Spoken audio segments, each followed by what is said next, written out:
অনেক গানের অনুরোধ। অমূল্য দাদু এখানকার একজন,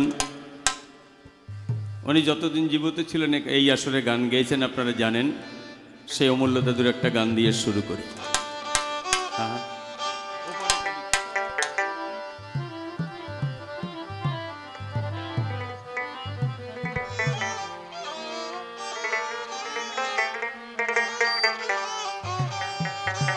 হ্যাঁ, ওপারে কাঁদিছ বন্ধু, আমি এপারে কাঁদি।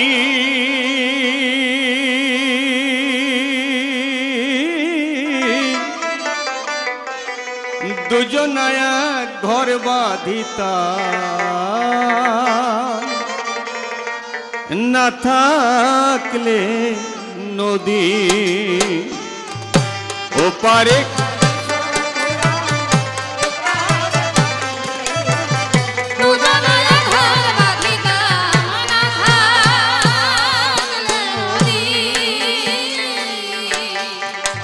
ভুলিতে পারি না তোমায়, ভুলিতে পারি না তোমায়, দেখায় অবধি দুজনে।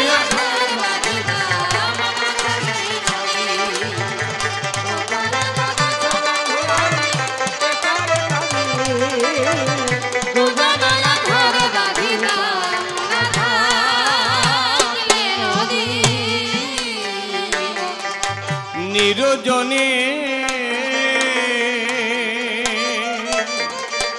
নিরজনে বসে থাকি গো গোপন অন্তপুর, ওপার হতে ভেসে আসে তোমার বাঁশি সুর।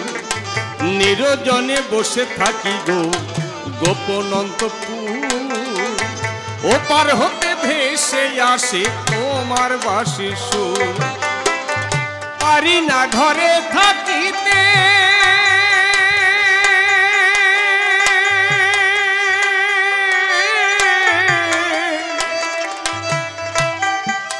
পারি না ওপারে যেতে গো,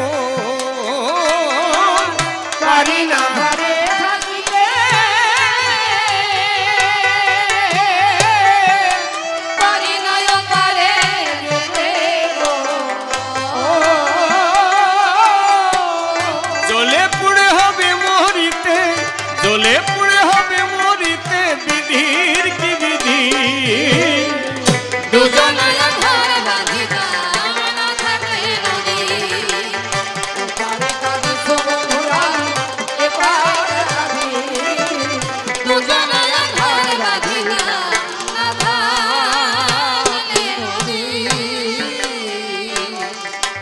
মালা গেথে, মালা গেথে ডালা ভরিব, ভাসাইয়ে দিলে পারো যদি তুলে নিয়ে পড়িও গলে।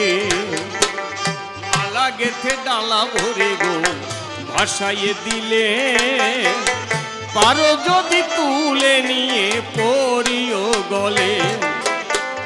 ভোরের আলো বুকে নিয়া,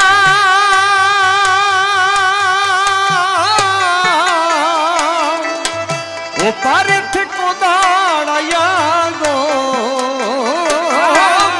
ভোরের আলো বুকে নিয়া,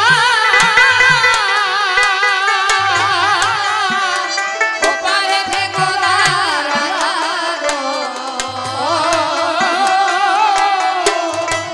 আমি এপার হতে দেখবো চাইয়া, এপার হতে দেখবো চাইয়া গো দরদি। দুজনে ঘরে বাঁধিতা, না থাকলে নদী ওপারে কাঁদিছ বন্ধু, আমি এপারে কাঁদি। দুজনে ঘরে বাঁধিতা, না থাকলে নদী। বাতাসে আসিবে ভেসে প্রীতি স্নেহ টুর, পরশে জোড়া বহিয়া আমার পোড়াবো। বাতাসে আসিবে ভেসে প্রীতি স্নেহ টুর, পরশে জুড়াবো হিয়া আমার পোড়াবো, হাসিব না কাঁদিব না,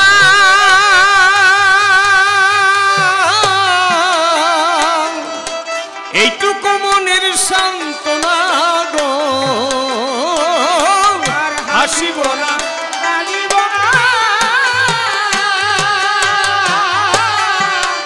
এইটুকু মনের সান্ত্বনা গো।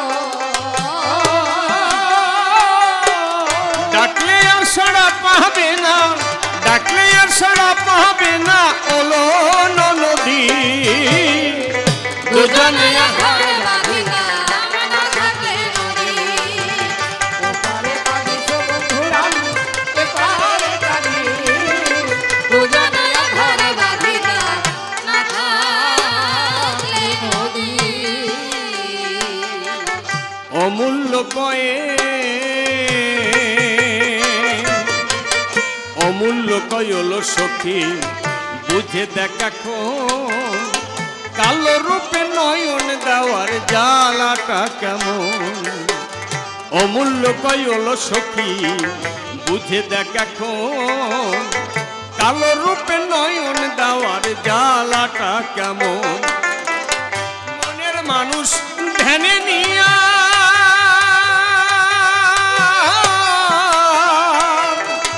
গোপন ভরে থাকো গিয়া গো, মনের মানুষ ধ্যানে নিয়া গোপন ঘরে থাকো শিলা গো। প্রেমের বিষয় উল্টো ক্রিয়া, প্রেমের বিষয় উল্টো ক্রিয়া নাই তার ঔষধি, দুজনে ঘরে বাঁধিনা না থাকলে নদী, ওপারে কাঁদি বন্ধুরাই এপারে কাঁদি, দুজনে ঘরে বাঁধিনা না থাকলে নদী। ধৈর্য ধরে থাকবেন, সবে বিচারে কিছুক্ষণ বলতে হবে, না বললেই নয়। আমি কিবা জিজ্ঞাসা করেছিলাম কি তার জবাব পেলাম, এক এক করে দেব পরিচয়। এই যে ইকো থাকবে না কিন্তু, মাইকম্যান কোথায়? ইকো বন্ধ করে দিন, ক্লিয়ার করে দিন। ওই যে পিছনে রিভাইভ হচ্ছে অতটা থাকবে না, সামান্য রিভাইভ থাকবে। পরিষ্কার হবে কথা, শুনতে পারবে প্রত্যেকটা কথা বিজ্ঞ শ্রোতা, তা না হলে হয়ে যাবে ব্যর্থতা সবাতে জানাই। এইবার যে কথাগুলি তার কাছে করে ধরেছিলাম তুলি, আমি সঠিকভাবে তা বুঝতে পারি না। যদিও বা এক কবি করেন জবাব, আর এক কবি ধরেন অভাব, এটা আমাদের 14 পুরুষের জাতের স্বভাব।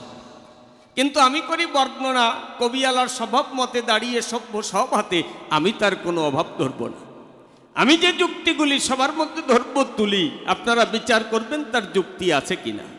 যদি যুক্তি না থাকে ডাক দিয়ে বলবেন আমাকে, মা কালের দিব্যি বলছি আপনাদের সময় নষ্ট করব না, আমি নেমে যাব আবার তাকে পাঠিয়ে দেব।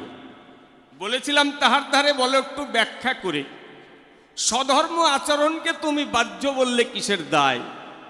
বলছে বাহ্য মানে একেবারে ফেলানো জিনিস নয়, যেরকম নারকেলের ছোগলা না থাকলে নারকেল পাওয়া যায় না, সেই রকম একটা জবাব, আদা খাসরা জবাব মহাশয়। আচ্ছা আমার কাছে বলুন দেখি, নারকেলের ছোবলার সাথে অর্জুনকে এক করা যায় নাকি? বসে শুনুন জ্ঞানী দল, অর্জুন স্বধর্ম আচরণ করে কৃষ্ণকে তার রথের সারথি করেছিল। কি বলবো সবার ঠাই। তাহলে এই যে স্বধর্মে নিধনং শ্রেয় পরধর্ম ভয়াবহ, এইটা গীতার মধ্যে আমরা পাই। কি বলবো সবার ধারে, যার যা আচরণ যদি তাই করে ধারণ, তবে সে কৃষ্ণকে পেতে পারে। কিন্তু আমি করি বর্ণনা, তোমার যে আলোচনা আমি ভালো করে বুঝতে পারলাম না। তবে কি বলবো আপনার দিকে ঠাই, আমার তো তেমন কিছু করার নাই। জায়গা মতন যদি পড়ে আমি বলি সবার ধারে ওনার ওসলা জোলা থাকবে না একেবারে। কিরকম জানেন, আমার কাছ দিয়ে শোনেন। এক ভদ্রলোক কাজকর্ম করে, চাষবাস করে, একটু কীর্তনাদি করে ঘুরে বেড়ায়। এইবার যারা কীর্তন করে, হরি সবাই যায়, তিননাথের মেলায় যায়, বৈষ্ণব সবাই যায়, দেখবেন 4-5 জনের একটা দল থাকে, হারমোনিয়াম থাকে, গান গায়। এখন ওনারই সঙ্গ ধরে 20 বছর ধরে এক ভদ্রলোক ঘোরে। এবার তার একটা পুত্র আছে ঘরে। এবার আমাদের মধ্যে কি আছে না, দীক্ষা শিক্ষা না নিলে তার হাতের জল শুদ্ধ হয় না।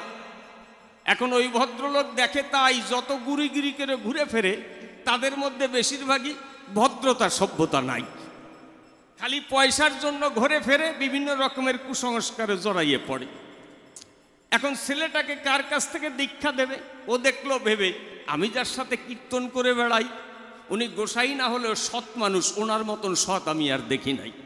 মনে আছে ভাবো, ওই দাদার কাছ থেকে আমার ছেলেকে দীক্ষা দেব।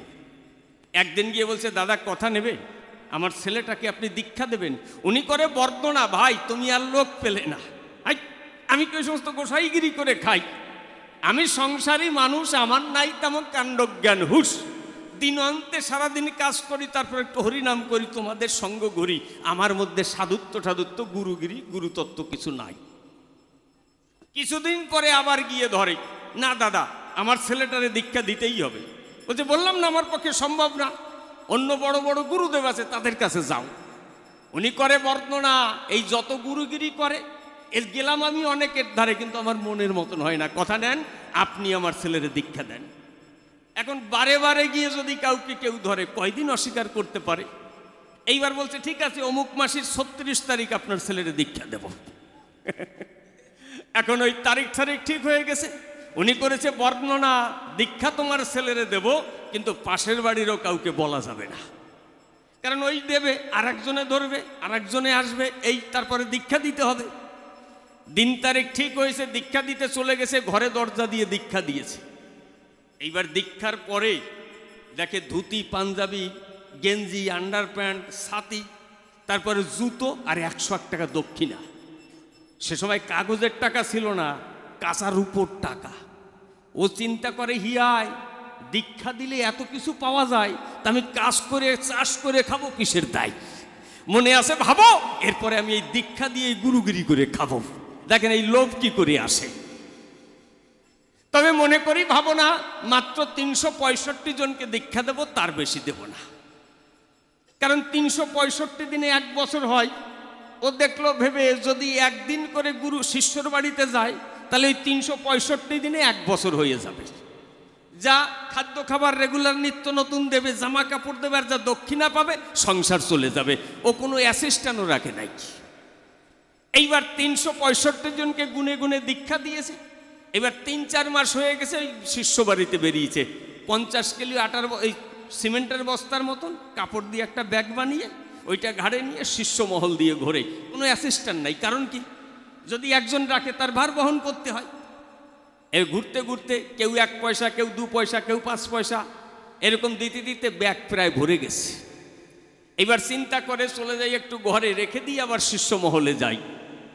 একটা গ্রামের পথ দিয়ে হাঁটা দিয়েছে, ওই গ্রামের মধ্যে গিয়ে ওর মনে পড়েছে, এই গ্রামে আমার একজন শিষ্য আছে, কোনোদিন তার বাড়িতে আসা যাওয়া হয় নাই। মনে আছে ভাবো, এই পথ দিয়ে যখন যাচ্ছি ওর বাড়িটা ঘুরেই যাব। এইবার ওই শিষ্যের নাম কি জানেন? শিষ্যের নাম হচ্ছে নিমাই কর্মকার। আর দীক্ষা নেওয়ার পরে কি উন্নতি হয়েছে তার জানেন? যেদিন থেকে দীক্ষা নিয়েছে তার পরের দিন থেকে চুল্লু খাওয়া শুরু করেছে, তারপরের দিন থেকে জুয়া খেলা শুরু করেছে। এবার উনি তো কর্মকার, এই বাজারের দোকান ছিল, দাও কোড়াল, খুন্ত কোড়াল এই সমস্ত বানায়।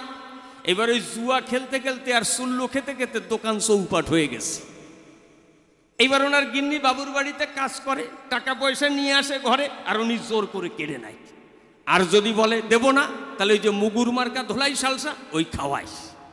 আর বউটা গুরুদেবের উদ্দেশ্যে ডাক দিয়ে, গুরুদেব, বাবা গুরুদেব, তুমি কবে আসবে আর তোমার শিষ্যকে ভালো বানিয়ে দিয়ে যাবে, আমার জীবন সুন্দর হবে।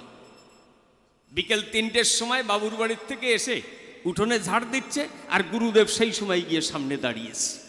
গুরুদেবকে যখন দেখতে পেল, হাতের ঝাঁটা ফেলে দিয়ে গুরুদেবের চরণে গিয়ে লুটাইয়ে পড়লো, বাবা, বাবা গুরুদেব, এতদিন পরে এসেছো আমার ঘরে, সেই দীক্ষা দিয়ে চলে গেছো, আর আসো নাই।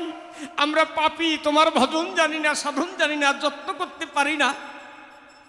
আর নিমাই ঘরের মধ্যে রেডি হচ্ছে, ঠেকে যাবে। ও চিন্তা করে, গুরু গিন্নি কার সাথে আলাপ করে, নিচু খড়ের ঘর তো, মাথা নিচু করে দেখতে পারে। গুরুদেব এসেছে উঠোনের পরে, আর তার পায়ে পড়ে গিন্নি কান্না করে। ও চিন্তা করে, হিয়ায় আমি তাড়াতাড়ি যাই, নইলে আমার গুণকীর্তন যদি গুরুদেবের কাছে ফাঁস করে দেয়। ও গিয়ে পড়েছে গুরুদেবের আর এক পায়ে, গুরুদেব আমি অধম, আমি তোমার সেবা জানি না, যত্ন করতে জানি না, এই জন্যে আসো না। ওই যে আছে না, দুষ্ট লোকের মিষ্টি কথা ভুলাই সবার মন। এইবার কিছু তো দিতে হয় গুরুদেবের ভাষণ। গুরুদেব বলছে, বাবা নিমাই কাঁদিস না, কথা রাখ, প্রাণ ভরে গোবিন্দ গোবিন্দ বলে ডাক। গোবিন্দের যখন কৃপা হবে তোর সমস্ত অভাব চলে যাবে। বাবা কথা নিবি, আমার এই ব্যাগটারে ঘরের মধ্যে গিয়ে রাখবি। ও চিন্তা করে গুরুদেবের ব্যাগ কি আছে ওর ভিতরে, ওই ডোর কফিন, তারপরে মশলা ঝোলা, তারপরে ওই কি বলে যেন ওই সমস্ত সব আছে। কি হবে, হাত দিয়ে ধরতে গেছে, ঘৃণা করে, দেখে না কি যেন আছে ওর ভিতরে ওজন। 2 হাত দিয়ে ধরে নিয়ে গেছে ঘরে। ঘরে গিয়ে যেই ব্যাগের মুখ খুলেছে, অন্ধকার ঘর আলোকিত হয়ে গেছে। ও দেখে ব্যাগের মধ্যে কাঁচা টাকা। ও চিন্তা করে ব্যাগ আমার করা লাগবে ফাঁকা। ঘরের পিছনে চলে গেছে একা, গিয়ে পেয়েছে একটা মেটে কলসির দেখা। যেই মেটে কলসি দেখা পেয়েছে, এক লাথি মেরেছে, ভেঙে গেছে। এবার ওই যে চাড়া, ওই টাকার মতন গোল গোল বানিয়ে গোটা 10 ওই ব্যাগের মধ্যে রেখে দিয়ে আর ওই কাঁচা টাকা নিয়ে বাজারে চলে গেছে। বাজারে গিয়ে ভালো ভালো বাজার করে কই মাছ, শিঙি মাছ, পটল, উচ্ছে, আলু, মূলো, এই সমস্ত বাজার করে এসেছে রিক্সা করে। ওর গিন্নি চিন্তা করে, হায় রে, গুরুদেবের কি মহিমা, আমার বাড়িতে পদধূলি দেওয়ার সঙ্গে সঙ্গে আমার স্বামীর অঙ্গে পবিত্র ভাব এসেছে, আমার স্বামীর চরিত্র পাল্টে গেছে। মনে করি ভাবনা গুরুদেবরে অত তাড়াতাড়ি যেতে দেব না। কিন্তু গুরুদেবের তো কন্ডিশন আছে, একদিনের বেশি থাকে না। বাজার করে খাইয়েছে, পরের দিন সকালবেলা যেই হয়েছে গুরুদেব রওনা করেছে। ওই বউটা গিয়ে বলছে, বাবা যাচ্ছ কোথায়? বলছে, কেন? আমি যাচ্ছি গৃহাশ্রমে। বলছে, না, তোমাকে যেতে দেব না। তুমি আমার বাড়িতে চরণধুলি দেওয়ার সাথে সাথে কি বলবো, তোমার সাক্ষাতে তোমার ছেলের 90% চরিত্র ভালো হয়ে গেছে। কথা রাখো, আর কয়টা দিন থাকো, পুরো পরিপূর্ণ ভালো বানিয়ে দিয়ে যাও। আর নিমাই দেখে গুরুদেব যদি চলে যায়, টাকার বস্তাও চলে যায়। ও গিয়ে পড়েছে গুরুদেবের আর এক পায়ে, বাবা বাবা তোমাকে আমি যেতে দেব না। দেখবেন কত রকমের ছলনা। এখন যেই গুরুদেবের গুণ গেয়েছে, তুমি আসার সাথে সাথে তোমার ছেলের চরিত্র ভালো হয়ে গেছে। গুরুদেব কি আর গুরুদেবের মধ্যে আছে? উনি ফুলে পুরো নোমা নোমা হয়ে গেছে। কি প্রশংসা করলে একটু বুক ফুলে যায় না, এরকম একটা ভাব। এখন ওই গুরুদেব থাকে আর ওই টাকা নিয়ে ওই রকম করি, ব্যাগ কিন্তু একই রকমের আছে, টাকা ট্রান্সফার হয়ে যাচ্ছে। এখন বাজার করে খাওয়ায়, আর গুরুদেব যেই বাড়ি যেতে চায় ওরা গিয়ে পড়ে স্বামী স্ত্রী গুরুদেবের পায়। এরকম করতে করতে মাস 1.5 হয়ে গেছে, টাকাও প্রায় ফুরিয়ে গেছে। গুরুদেব একদিন ডাক দিয়ে বলছে, বাবা নিমাই, আমি আগামী করলো গৃহাশ্রমে যেতে চাই। নিমাইয়ের সুর পাল্টাই গেছে, টাকা তো আর নাই। কয়, বাড়ি যাবেন না, পরের বাড়ি আর কয়দিন থাকবেন, শুধু আলাপ শোনেন। পরের দিন 7-8 টাকা যা ছিল বাজারে নিয়ে গেল। বাজার করে রান্না বান্না করে, পূর্ববঙ্গে নদীমাতৃক দেশ তো, গুরুদেবকে লঞ্চে তুলে দিয়ে আসলো। যেই লঞ্চে তুলে দিয়েছে, কন্ট্রাক্টর এসছে, গুরুদেব গোসাই টিকিট। ব্যাগে হাত দিয়ে দেখে, তাই চাড়া ভর্তি টাকা নাই। ও চিন্তা করে, গ্রামের মানুষ তো, ওই মাটি দিয়ে গোল গোল করে, টাকা দিয়ে এই চাড়া গোল গোল করে জালের কাঠি তৈরি করে। কাপড়ের ব্যাগ একই রকমের দেখতে ছিল, হয়তো ওই টাকার বস্তা রয়ে গেছে, আর আমার চাড়ার বস্তা দিয়ে দিল। ওই বুড়ো মানুষ ওই চাড়ার বস্তা মাথায় করে গেছে নিমাইয়ের ঘরে। নিমাই রেডি হচ্ছে, ঠেকে যাবে। গুরুদেবকে দেখেই বলছে, কি ব্যাপার গুরুদেব, একটু আগে লঞ্চে তুলে দিয়ে আসলাম, আবার এসে হাজির হয়েছেন, ব্যাপারটা কি? খালি আলাপ শোনেন গুরুদেবের সাথে। গুরুদেব বলছে, নিমাই বাবা কি বলবো তোর কাছে, তোর মনে হয় কিছু একটা ভুল হয়ে গেছে। নিমাই করে বর্ণনা, নিমাইয়ের ভুল? নিমাইয়ের তো কোনো ভুল হতে পারে না। তাই না, এই দেখ আমার মনে হয় টাকার ব্যাগটা পাল্টে গেছে। ও ডাক দিয়ে বলে, গুরুদেবের ঠাই, গুরুদেব ওরকম ব্যাগ আমার বাড়ি তো দূরের কথা, এখান থেকে 10 গ্রামে কারোর বাড়ি নাই। বলে, বলিস কি, এর মধ্যে যা ছিল তা তো নাই। বলছে, কেন? প্রত্যেক দিন খেতে দিয়ে তাল পাতার পাখা দিয়ে বাতাস করতাম, আর একটা কথা বলতাম, আপনি শোনেন নাই? তাই কি? তাই কেন? প্রত্যেক দিন খেতে দিয়ে তাল পাতার পাখা নিয়ে বাতাস করতাম আর বলতাম, টাকা নাই, পয়সা নাই, নিমাই কর্মকার, যা কিছু খাচ্ছ প্রভু সবই তোমার, শুধু বাতাসটুক আমার। একটুখানি দেখো ভেবে, এইরকম শিষ্যের পাল্লায় পড়লে তোমার বাতাস দিয়ে ছেড়ে দেবে আর তোমার টোল টোপলা সব নিয়ে যাবে। ওরে বাবারে, তাহলে আমি করি বর্ণনা, তোমাকে যা প্রশ্ন করেছি, কিন্তু তোমার কাছে যে আশা করেছি আমার কিন্তু আশা পূর্ণ হলো না। আমি বলি তোমার ঠাই, তাহলে স্বধর্মের উপরে আর কিছু নাই আমরা গীতার মধ্যে পাই, সেটাকে বাহ্য বললে কিসের দায়, কি তত্ত্ব তাহার ভিতরে আরেকবার বলো পরিষ্কার করে, আমি ভালো করে বুঝতে পারি নাই। যদি ওইটা বাহ্য হতো তাহলে অর্জুন কি তার রথের সারথি হিসেবে কৃষ্ণকে পেত? আমার কাছে বলুন দেখি, কৃষ্ণকে সারথি হিসেবে পাওয়া তো সহজ জিনিস নাকি?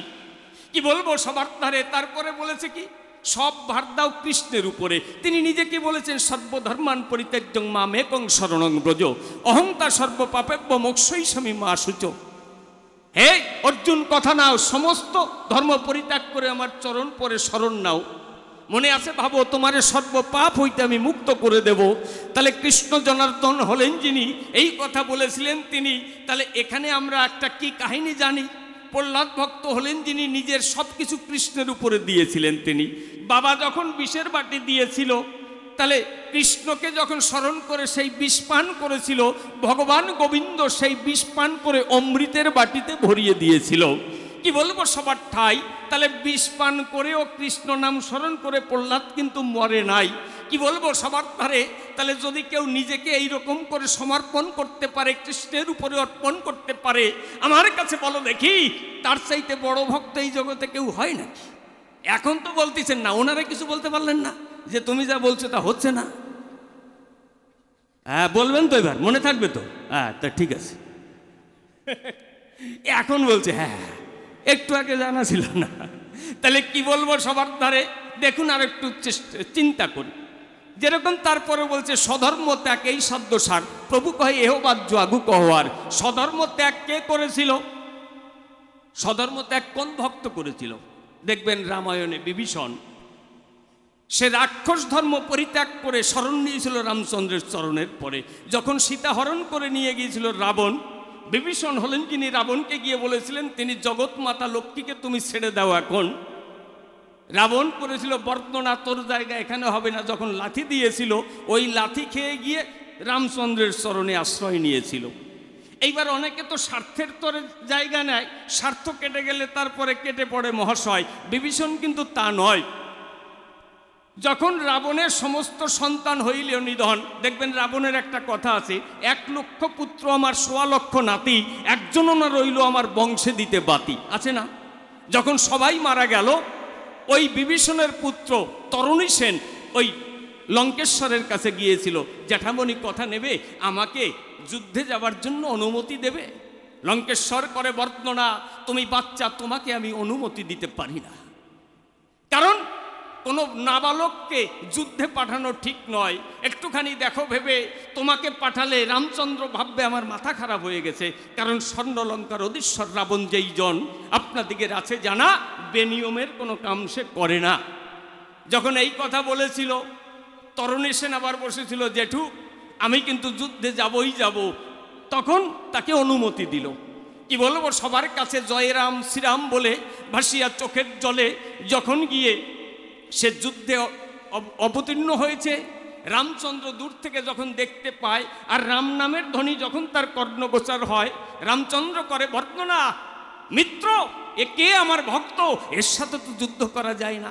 মিত্র কাকে বলছে? বিভীষণকে বলছে। বিভীষণ চিন্তা করে, হিয়ায় যদি আমার পুত্র রামের হাতে নিধন হয়, তাহলে জায়গা পাবে তার চরণে, চিরদিনের তরে, অন্য কোনো জায়গায় যাবে না কোনো সময়। আর এই জগতে তার বারে বারে আসা লাগবে না, দুঃখ ভোগ করা লাগবে না। গোবিন্দের চরণ যদি প্রাপ্তি হয়, আমার কাছে বলুন দেখি, তার চাইতে বড় কিছু আছে নাকি? তাহলে এই যুদ্ধ আমাকে করাতেই হবে মহাশয়। রামচন্দ্রের কানে কানে গিয়ে বলছেন, বিভীষণ যেই জন, মিত্র আপনার নাই জানা, রাক্ষস ওদের ছলনা আপনি জানেন না। ও বাচ্চা নয়, বাচ্চার রূপ ধরে এসেছে এই সমরে, আপনি যাতে হালকাভাবে যুদ্ধ করেন, আর আপনাকে কিন্তু মারবে সেই সময়। যখন এই কথা বলেছিল, রামচন্দ্র আবার বলেছিল ঠিক আছে আসো যুদ্ধ করতে চাই। আবার যখন জয় রাম বলে ভাসিয়া চোখের জলে একটা তীর ছুঁড়ে দিল, সেই তীরটা গিয়ে মালা হয়ে রামের চরণে পড়েছিল। রাম করে বর্ণনা, মিত্র এ আমার শত্রু হতে পারে না, এর সাথে যুদ্ধ করা ঠিক না, এ আমার পরম ভক্ত। আমার কাছে বলো দেখি আজ পর্যন্ত কোনো শত্রু তীর দিয়ে মালা করে তার শত্রুকে কোনোদিন পরায় নাকি? পায়ে অঞ্জলি দিতে পারে নাকি? কি বলবো তোমার ঠাই, এর সাথে যুদ্ধ করার দরকার নাই, একে আমি বুকে নিতে চাই। বিভীষণ করে ভাবনা আমার ছেলের তো মুক্তি হবে না। আবার গিয়ে ডাক দিয়ে কয় ও কিন্তু তোমার ভক্ত নয়, কি বলবো তোমার কাছে, তোমাকে ছলনা করে তোমার মারার উদ্দেশ্যে এসেছে, কথা ধরো, তীর ধরো, যুদ্ধ করো। যখন বলেছিল, আবার যখন আহ্বান করলো, তরণী সেন আর একটা বাণ মেরে দিল, সেই বাণ ফুলের মালা হয়ে রামচন্দ্রের গলায় পতিত হলো। রাম করে বর্ণনা এটা হতে পারে না, এ কোনোদিন আমার শত্রু নয়। আর যতবার বলে শত্রু নয়, ততবার গিয়ে রামচন্দ্রকে বিভীষণ দিচ্ছে ভয়, কি বলবো সবার কাছে। তারপরে যখন যুদ্ধ আরম্ভ হয়েছে, কোনো মতে রামচন্দ্র তরণী সেনকে মারতে পারে না। বসে শুনুন জ্ঞানী দল, ওর মৃত্যুবান বিভীষণের জানা ছিল। গিয়ে রামচন্দ্রকে যখন বলে দিল, সেই ব্যায়াম যখন নিক্ষেপ করে, আমি বলি সভার পরে তরণী সেনের মুন্ডু কেটে মাটিতে গড়াগড়ি খেলো। ওই তরণী সেনের মুন্ডু মাটিতে গড়াগড়ি খায়, আর জয় রাম শ্রীরাম বলে ভাসে চোখের জলে। রামচন্দ্র ডেকে বলে বিভীষণকে সেই সময়, একই হঠাৎ তাকিয়ে দেখতে পারে ওই কাটা মুন্ডু কোলে করে বিভীষণ কান্না করে।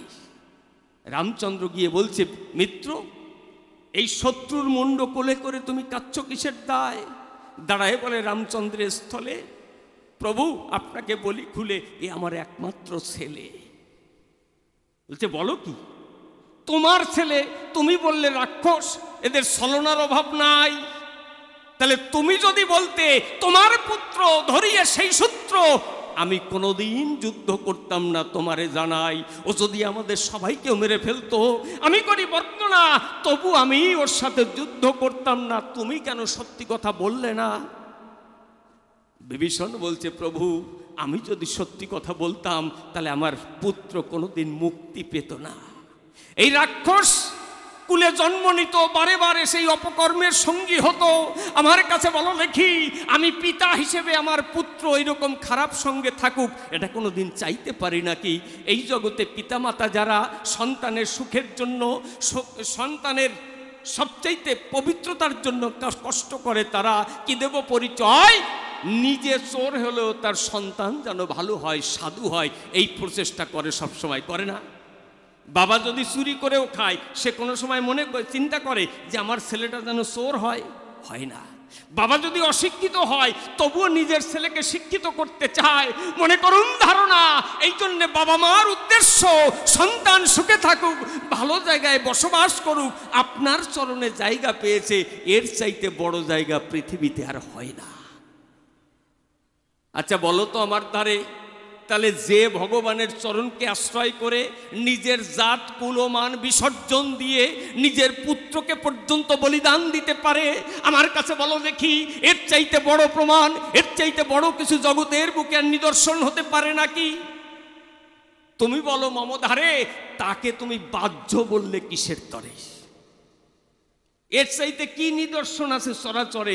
নিজের পুত্রকে পর্যন্ত বলিদান দেয় যাতে সে ভগবানের চরণে পৌঁছায়। আমি বলি তোমার ঠাই, এই জন্য তোমার কথা আমি ভালো করে বুঝতে পারি নাই। কথা নিও, আর একটু ভালো করে আমার বুঝাইয়ে দিও, যাতে আমার মনের সংশয় দূরীভূত হয়। তারপরে কি বলেছিলাম? জ্ঞান মিশ্র ভক্তি শুদ্ধ সার, প্রভু কয় এহ বাহ্য আগু কহওয়ার। আচ্ছা আমার কাছে বলুন দেখি, জ্ঞানী মানুষ ছাড়া ভালো কাজ কেউ করতে পারে নাকি? যদি কোনো কিছু ভালো কাজ করতে হয়, তাহলে জ্ঞান দিয়ে আগে বুঝতে হয়, তারপরে সেই কর্মটা খুব সূক্ষ্মভাবে সতর্কভাবে করতে হয়। আমার কাছে বলুন দেখি, যদি অজ্ঞানী মানুষ হয়, ভুল পথে কর্ম করায়, তাহলে সেই কাজ ভালো হয় নাকি? তাহলে সূক্ষ্ম জ্ঞানী যারা যারা জগতের মূল কর্ম করে, তারা কি বলবো তোমার কাছে, এটাও গীতার মধ্যে শ্রীকৃষ্ণ বলেছে, জ্ঞানের উপরে জগতে কিছু নাই। তাহলে তোমরা জ্ঞানী হও সবাই, জ্ঞান হচ্ছে সর্বশ্রেষ্ঠ পবিত্র মহাশয়। কি বলবো সবার ধারে, তাহলে জ্ঞান দিয়ে মানুষ ভালো মন্দ বুঝতে পারে, সব কিছু জগতে কর্ম করে জ্ঞানীরা এই জগতের গায়। আমি করি বর্ণনা, আর তুমি সেই জ্ঞানকে বাহ্য বললে, আমি এটা ভালো করে বুঝতে পারলাম না। উদাহরণ দিচ্ছে কি, ও সমস্ত যুক্তি, মানে জ্ঞান থাকলেই তো তার যুক্তি আছে। বিশ্বাস বিনে বিশ্ব মাঝে ঈশ্বরের সাধনা হয় না। এই যে কথাটা বললে, এটাও যুক্তি দিয়ে বলেছে, এটাও যুক্তির বাইরে না। কি বাইরে? কি বলেন আপনার? এটাও কি যুক্তির বাইরে? জ্ঞান না থাকলে বুঝতে পারতো যে বিশ্বাস করা লাগে।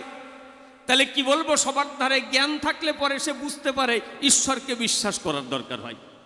তাহলে বিশ্বাস বিনে বিশ্ব মাঝে ঈশ্বরের সাধনা হয় না, তাই এটাও তো যুক্তি ছাড়া কথা কয় না। পাগল বিজয় সরকার লিখেছিল, সে কি সাধারণ কবি ছিল? পরিপক্ক কবি ছিল, তবে সে লিখেছিল। অজ্ঞানী হলে পারতো না। কি বলবো তোমার পুরো ভাগে, তাহলে সব জায়গায় জ্ঞান লাগে, জ্ঞান ছাড়া কোনো কিছু হয় না সম্পাদন। কি বলবো তোমার ধারে, জ্ঞানকে সূক্ষ্মভাবে বিশ্লেষণ করে যে আবিষ্কার করে সে বিজ্ঞানী হয় সরাসরি। তাহলে জ্ঞানের উপরে বিজ্ঞান। কি বলবো তোমার দ্বারে, জ্ঞান না থাকলে সে বিজ্ঞানী হতে পারে, তার উপরে দর্শন, মনে করুন ধারণা। দার্শনিকরা সব কিছু নির্ধারণ করে, জ্ঞান না থাকলে বিজ্ঞানী হবে না, বিজ্ঞানী না থাকলে দার্শনিক হবে না, সে না থাকলে জগৎ সম্পর্কে কেউ কিছু বলতেই পারবে না। বলো তুমি আমার দ্বারে, তাহলে বললে কেমন করে? জ্ঞান দিয়ে হবে না। প্রভু মানুষ তো এই জন্য কিছু বলতে পারছি না। এই জন্যে মহাপ্রভু না হয়ে যদি অন্য কেউ হতো তাহলে বুঝতে পারত, কিন্তু কিছু করার নাই। তবে না, গল্প একটা মনে পড়েছে, একটু বাজে টাইপের গল্প বলবো। হ্যাঁ বলবো? কই হ্যাঁ, ওরে বাবারে, ওনার সাথে কথা বলে আমার সব কিছু যায় কিনা জলে, তা আমি টের পাচ্ছি না। মানে যেতেও পারে আর কি।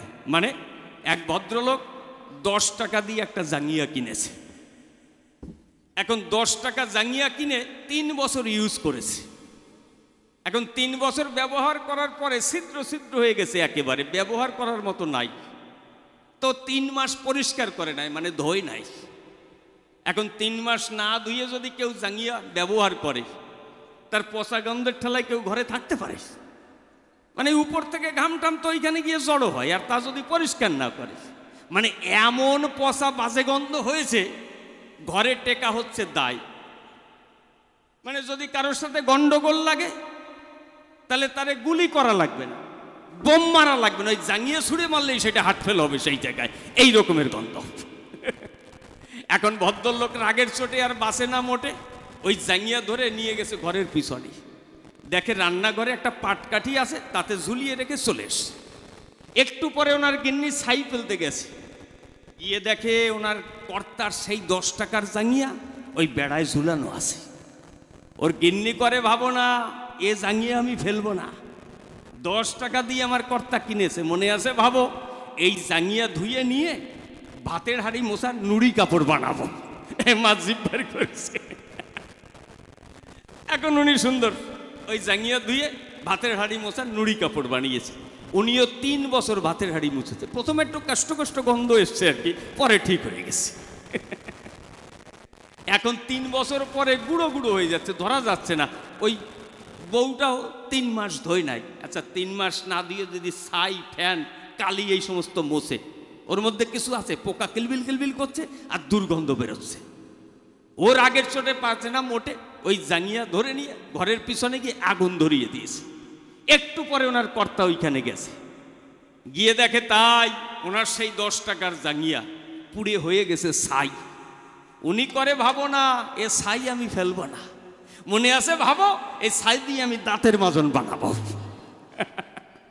এখন উনি ওই ছাই দিয়ে দাঁত মেজে কলে গিয়ে কুলকুচি করে যেই ফেলেছে, দেখে জলের সাথে ভেসে গেছে। ওর দাঁড়ায় বলে, কল তলে আমার 10 টাকার জাঙ্গিয়া সব ভাসে গেল জলে। তা ওনার সাথে কথা বলে আমারও সব কিছু যায় কিনা জলে, তার টের পাওয়া যাচ্ছে না। তারপরে বলেছিলাম, জ্ঞান শূন্য সর্বসত্বসার, প্রভু কহে এহ হয় আগু কহার। তার মানে কি, জ্ঞান কোনো কিছু থাকবে না, এক ধ্যানে এক মনে থাকলে পরে তবে খানিকটা হতে পারে। এটা আমি মেনে নিলাম, এ নিয়ে আমার কথা নাই, কারণ আমিই তো বলেছিলাম। কিন্তু এর পিছনে যুক্তিটা কি আমি ভালো বুঝিনি। আমার কথা নিয়েও এই জ্ঞান শূন্য কখন হয়, তার কি কি লক্ষণ দেখা যায়, কোন জগতে গেলে পারে মানুষের সমস্ত ইন্দ্রিয় অকেজো হয়ে যেতে পারে।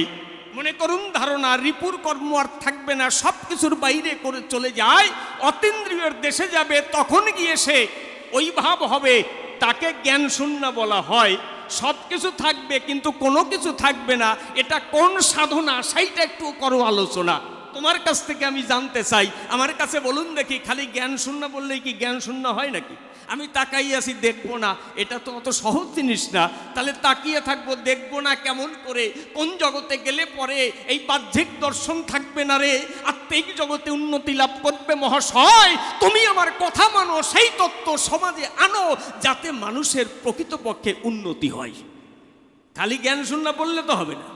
নিশ্চয়ই একটা দেশ আছে, তুমি সাধু মানে না, তুমি তো সাধুরও বাবা, তাহলে তুমি তো জবাব দেবা। তারপরে কি প্রেম ভক্তি, কি বলবো, সবার ধারে প্রেম আর ভক্তি বলে কারে, সেইটা একটু জানার দরকার। সরাসরি প্রেম খালি তো শুনি প্রেম, আচ্ছা প্রেম জিনিসটা কি?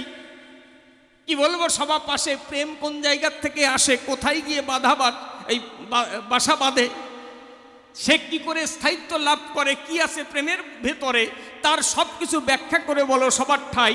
আমি প্রেম সম্পর্কে ভালো বুঝি না, তোমার কাছ থেকে জেনে নিতে চাই। আমরা তো বলি ওই যে পাশের পাড়ার একটা ছল একটা মাইয়ের সাথে প্রেম করে চলে গেছে, এরই কি প্রেম কয়? বিশেষ একটা ইন্দ্রিয়ের খেলা চলে, দাঁড়ায় বলি সভা তলে, সেইটা প্রেম হলে আমি করি বর্ণনা, তা কোনোদিন কল্যাণ আনতে পারে না। আবার কি বলবো, তোমার বাকে প্রেমকে ধরে কি করে রাখে, দেখবেন কীর্তন আসরে বসে গান গায়, হরি দিন তো গেল সন্ধ্যা হলো পার করো আমারে, গাইয়ে কান্দে পড়ে, আরে হরি হরি, জগতে আসলাম, তোমার কর্ম কিছু করতে পারলাম না, দুনিয়াদারির অপকম্প করলাম, তোমার চরণে জায়গা হবে না, হরি বল, হরি বল, হরি বল।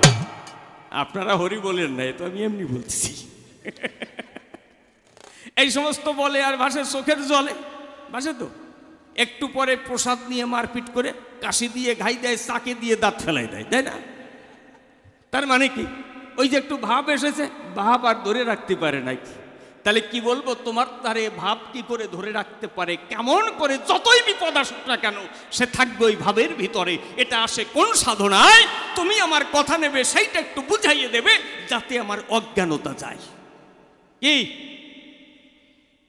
খালি এই সমস্ত বললে তো হবে না। তাহলে প্রেম কাহাকে বলে? প্রেম থাকে কোন গাছের ডালে, সেই গাছে উঠলে পরে প্রেমের সঙ্গ পাওয়া যায়। মনে করুন ধারণা, তা না হলে প্রেম প্রেম বললে তো আর প্রেম হয় না, হয়? আচ্ছা, যে কোনোদিন মিষ্টি খায় নাই, তারে আপনি মুখ দিয়ে ভাষা দিয়ে বুঝাতে পারবেন মিষ্টি কেমন? পারবেন? যে মিষ্টি, জম্মের মিষ্টি, বেকায়দা মিষ্টি, হেভি মিষ্টি, দারুণ মিষ্টি, তাতে মিষ্টি বুঝবে? মিষ্টি কেমন না রসগোল্লা, রসগোল্লা কেমন না গোল গোল, গোল কেমন বুঝাতে পারবেন যদি চোখে না দেখে? কি বলবো, সবার ধারে অত কিছু না বুঝাইয়ে যদি একটা চিনির দানা দেয় জিভের পরে, তাহলে বুঝতে পারে মিষ্টি কেমন। এই জন্য তুমি আমার কথা নেবে, সেইভাবে চোখে আঙুল দিয়ে বাস্তবত দেখাইয়ে দেবে প্রেম জিনিসটা কি অমূল্য রতন। কি বলবো, তোমার পাশে প্রেম কি করে ভিতরে আসে, আর প্রেমকে রক্ষা করা যায় কি করে, তাও আমি করিব শ্রবণ, আমি করি বর্ণনা। তা না হলে খালি প্রেম প্রেম বললে কাজ হবে না। আর ভক্তি কি? ভক্তি তো ভয় থেকে উদয় হয়। ভক্তি কি বলবো, সবার ধারে দেখবেন এই মানুষের যত ঠাকুরের পুজো করে, এরা কেউ ঠাকুরের পুজো করে? এই যে সন্ধ্যাবেলায় প্রত্যেক বাড়িতে সন্ধ্যা পুজো দেয়, ঠাকুরের সামনে বসে, ঠাকুর আমাকে ভালো রেখো, আমার সংসারটা ভালো রাখো। যদি জানতো ভগবান কাউরে ভালো রাখবে না, পুজো করতেন আপনারা? করতেন? করতেন না। এইটা ঠিক কথা, কারণ আপনারা জানেন ভগবানের ক্যাপাসিটি আছে, ভালো রাখার ক্ষমতা আছে, তাই আপনারা পুজো করেন। যদি বুঝতেন যে না পারে না, কই আমার পুজো তো করেন না, আমার পুজো করেন না মানে আমারে পুজো করে কিছু হবে না, এই জন্য আপনারা করেন না, তাই তো? তার মানে কি, ভগবান আগে আপনাকে কিছু দিতে পারে, এইটা আছে আপনার মনের ভিতরে, সেইটাকে লক্ষ্য করে পূজা করেন, দান। আমি করি বর্ণনা, তা না হলে ভগবানের শক্তি না থাকলে কোনো কালে কেউ পুজো দিত না। এই ঠিক তো? এবং আরো কেন দেয় ভয়, ভগবান যদি আমারে নরকে পাঠায়, ভগবান যদি আমার শাস্তি দেয়, আমি কি অন্যায় করেছি তা তো জানি না, কবে কি পাপ করেছি তা জানি না। দেখবেন যে যত না জানে কি করেছে ইহার মানে, সে তত বড় ভক্ত হয়। হ্যাঁ, অত সহজ না। তাহলে কি বলবো তোমার ধারে, এই ভক্তি বলে কারে? নির্মল ভক্তি কাহাকে কয়? মনে করুন ধারণা যে ভক্তির মধ্যে এই সমস্ত ভয় ভীতি থাকবে না, সেই ভক্তি আমাকে বলবে সবাই। কি বলবো তোমার ধারে, সেই প্রেম ভক্তি আসে কেমন করে? যদি এটা জীব জানতে না পারে ভক্তির রাস্তায় যাবে কি প্রকারে, আমার কথা নেবে, একটু ভালো করে আমারে বুঝাইয়ে দেবে, আমি তোমার কাছ থেকে জানতে চাই। তারপরে বলছে কি দাস্য প্রেম। দাস্য প্রেম তো বুঝলাম, দাস্য প্রেমও হয়। আচ্ছা, রামচন্দ্রের কথা অনুপাতে হনুমান কাজ করেছিল এই জগতে, যা বলেছিল তাই করেছিল। আচ্ছা, এর মানে কি আপনারা সবাই বুঝেন?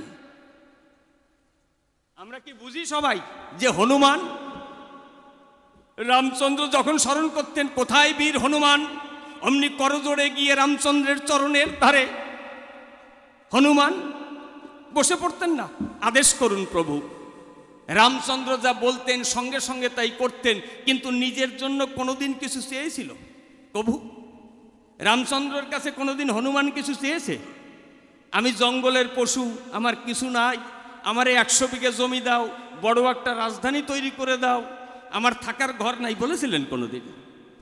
তাহলে আমরা হনুমানের কথা বলবো আর ভগবানের কাছে গিয়ে চাইবো, ভগবান এটা দাও সেটা দাও, অমুক করো তমুক করো, আমার কাছে বলো দেখি, আর দাস্য প্রেমের কথা বলবো, হবে নাকি? জ্বালা হচ্ছে এই জায়গায়। তাহলে কি বলবো তোমার ধারে, সঠিক বুঝে শুনে যদি কর্ম করতে পারে তবেই তো সেই প্রেমের বাজারে যায়। আর আমি করি বর্ণনা, সখ্য প্রেম, তো সেখানে ভগবানের তো খোঁজই থাকে না, থাকে? সখ্য প্রেমে ভগবান আর ভক্ত আছে নাকি? আছে? যদি ভগবান আর ভক্ত এই ভাব থাকতো, তাহলে কি শ্রীদাম সুদাম এরা কি ভগবান কৃষ্ণের ঘাড়ের উপরে পা দিয়ে গাছে উঠতে পারতো? পারতো না। তাহলে সেখানে ভক্ত ভগবানের সম্পর্ক নাই। কি বলবো তোমার ধারে, কোন স্তরে গেলে পরে ভক্ত ভগবানের সম্পর্ক থাকে না রে, ভগবান পর্যন্ত তার ভগবানগিরি দেখাতে পারে না মহাশয়। এই স্তরটাকে কাকে বলে? কোন দেশে গেলে কোন ভাবটাকে এই জগতে পেলে তার এই উন্নতি হয়, তুমি আমার কথা নিও, আমার একটু বুঝাইয়ে দিও। আর কোন দেশে গেলে ভগবান চাকর হয়? কি বলবো সবার ধারে দেখবেন নন্দ যশোদা কৃষ্ণকে শাসন করে না? কৃষ্ণ তিনি জগতের মূল, কিন্তু ওদের কাছে এটা কোনো সময় কাজ করতো না, ওরা ভাবতে সমস্ত ভুল। কি বলবো সবার ধারে পরের ঘরের গিয়ে ক্ষীর নবনী চুরি করে, আর যখন এসে নালিশ করে যশোদা তখন লাঠি নিয়ে যায়, কান ধরে লাঠি দিয়ে কৃষ্ণকে পিটায়। তাহলে যে কৃষ্ণ জগৎ পরিচালনা করে, একজন মা তারে লাঠি দিয়ে মারে আর সে কান্না করে আর গান গায়, আর আমারে মারিস নে মা, আর আমারে মারিস নে মা, ননির জন্যে আজা মারে,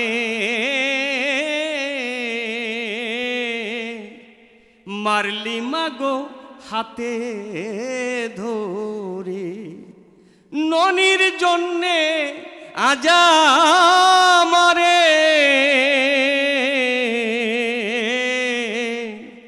মারলি মাগো হাতে ধরে, মা জননী নিষ্ঠুর হলে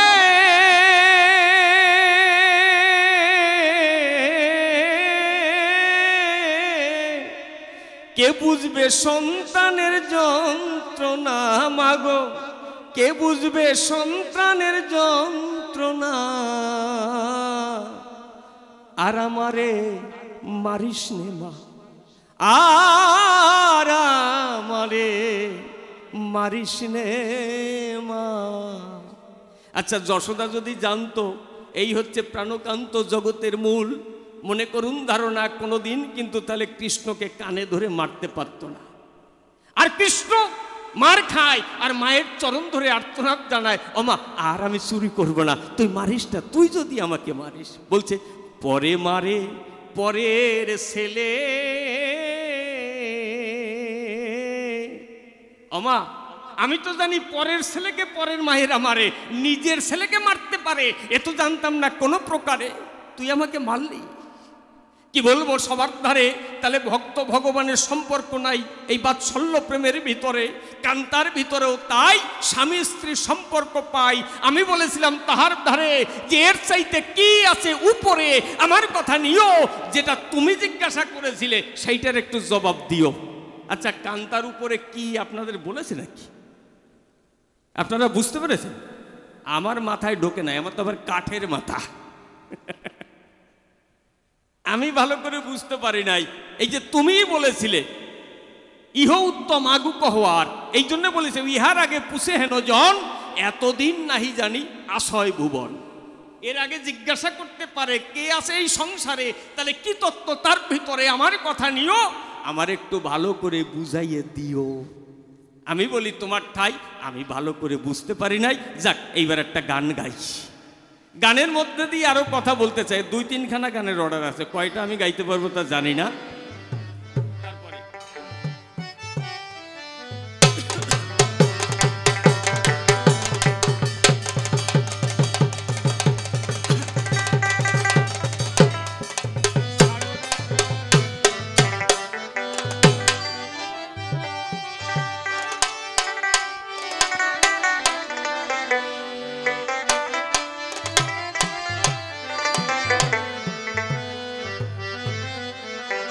ও আর একটা প্রশ্ন আছে, আমাকে এক ভক্ত মানে কমিটির থেকেই একজন দিয়েছেন যে কত ভক্ত নদিয়ায় তুমি কেন নাচো গাও, মানে প্রভু এত ভক্ত আছে তা তোমার নাচা গাওয়া লাগে কি করতে, তাই না? দেখবেন আমাদের প্রধানমন্ত্রী কি নাচ করে, গান করে? করে না তো, একটা অনুষ্ঠানে যায় নাচা গায়, তার গাওয়া লাগে? সে নির্দেশ দিলেই হয়। তা তুমি তো জগতের মূল, তুমি বললেই হয়, তুমি কীর্তন করো, নিচের নাচা গাওয়া লাগে কি করতে? বুঝতে পারি না। তোমার মন্ত্রে জগৎ ধন্য হয়, তোমার আবার কি করতে গুরুদেবের কাছ থেকে মন্ত্র নেওয়া লাগে সেইটা বলবে এই জায়গায়। কি ভারতী ঘোষের কাছ থেকে মন্ত্র নেওয়া লাগে কোন কাছে? কি আছে তার ভিতরে? তোমার সন্ন্যাস নিতে হলো কেন, তার জবাবও একটুখানি আনো। যাক, তবে শোনেন, এই যে সাগর পাড়ের মাঝি, এ গাইতে আমি মোটে নয় রাজি, কারণ এই গান বাবুজা গেয়ে রেখেছেন ক্যাসেটে, তা একবার শুনলে অন্য কারোর গান ভালো লাগে না। কিন্তু এখানে এই সমস্ত গানের এত ভক্ত, তারা গত বছরও গেয়েছি, এবছরও বলেছে গাইতে হবে। এখন আপনাদের অনুরোধ, তবে আমার নিবেদন, আমি যত খারাপ গাই আপনারা ভালো করে শুনবেন, গাওয়ার পরে কেউ বলতে পারবেন না যে আমার গান ভালো হয়নি। কি রাজি তো? ঠিক আছে, হ্যাঁ।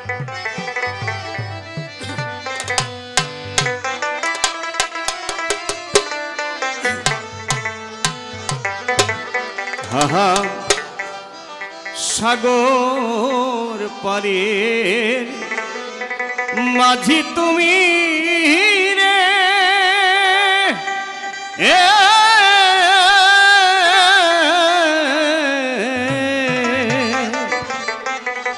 আরে মাঝি চলেছ কোন দে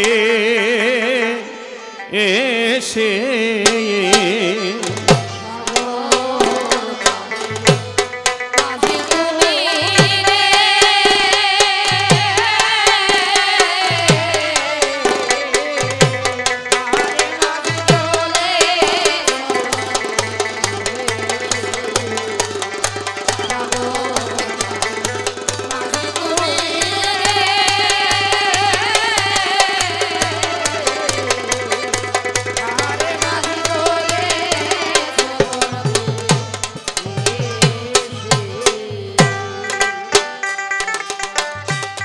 লালসে বাদাম তুলে দিয়া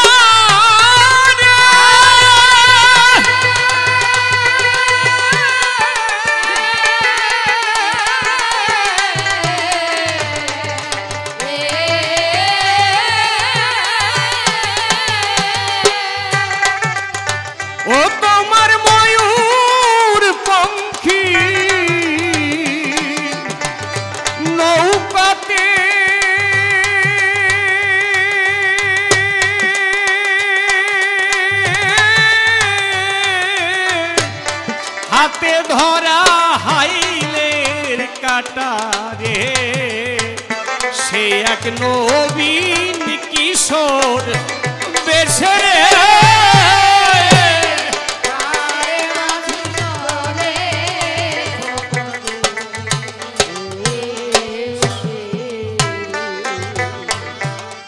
হাল মাথায় মাল মাল কোষা দিয়া হারে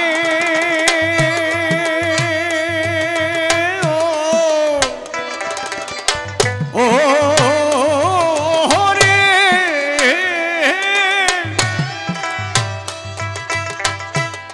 মাঝি তোমার চিকন মাঞ্জা দুলে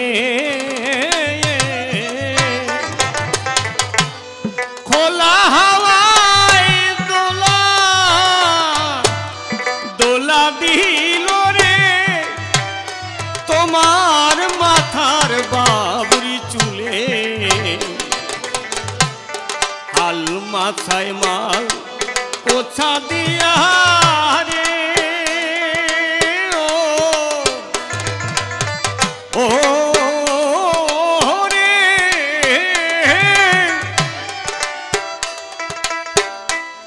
মাঝি তোমার চিকন মাঞ্জা দুলে খোলা হাওয়ায় দোলা দোলা দিল রে মাঝি তোমার মাথার বাবরি চুলে আমার গেল ঘুমটা খুলে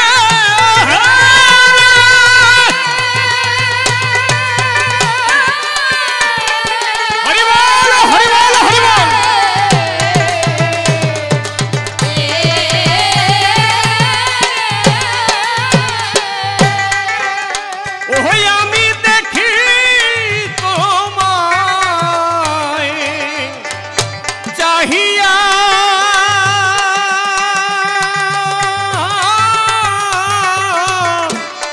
গাহিছ ভাটিয়াল গীতি রে তোরি তীরে ভিড়াও এসে রে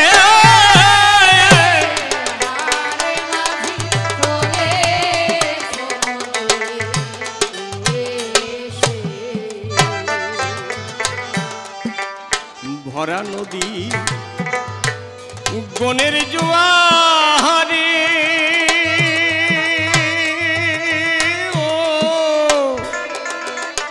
ও রে হারে মাঝি ছাড়ে না তো কেউ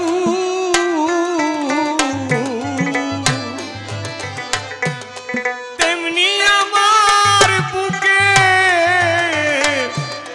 বুকের মাঝে রে ওঠে দুকুল ভাঙা ঢেউ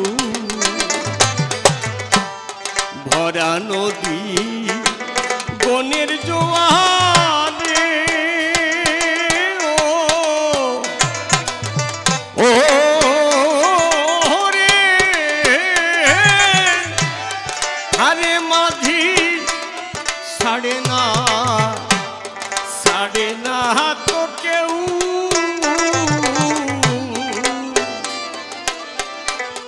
তেমনি আমার বুকের মাঝে রে ওঠে দুকুল ভাঙা ঢেউ ওই আমার বুকের ব্যথা বোঝে না কেউ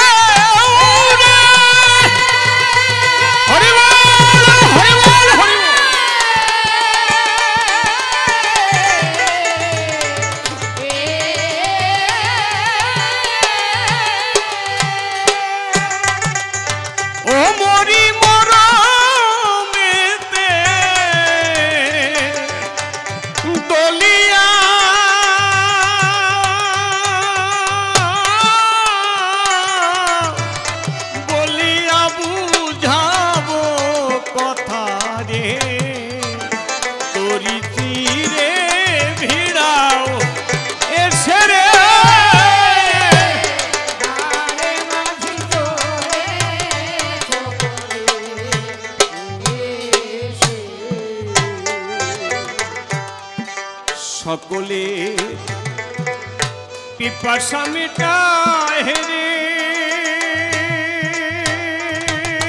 ও ও রে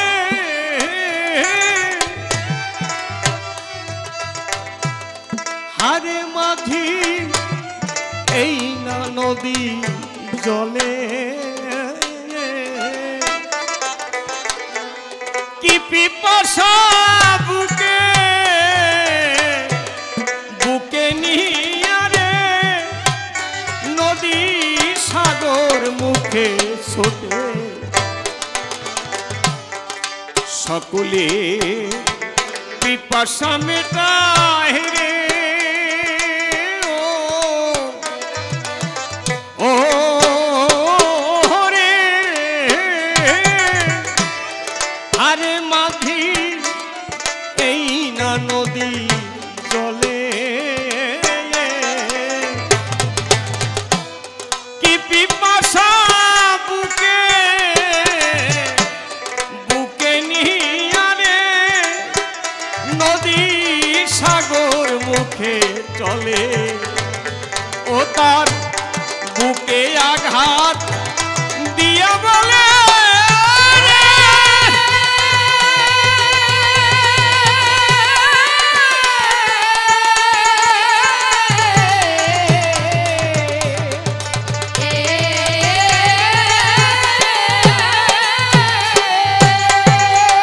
ওই আমার খুলে দাও কুলের বন্ধ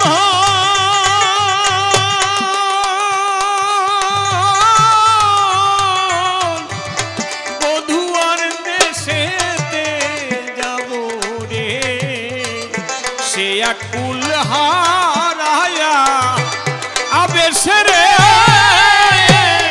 হারে মাঝি তোরে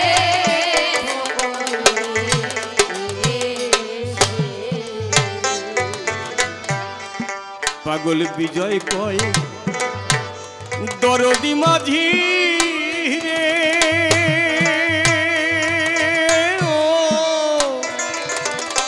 ও রে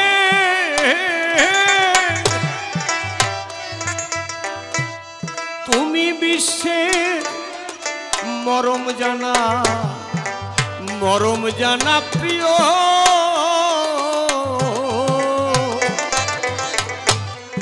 ইশারায় ডেকে লও সবাই রে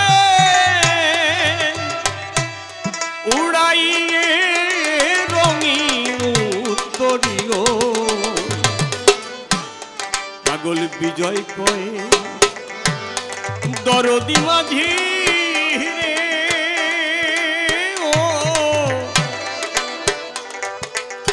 ও রে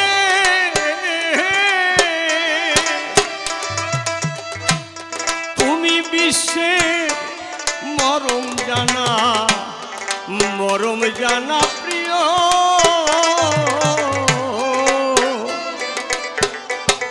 ইশারায় ডেকে লও সবাই রে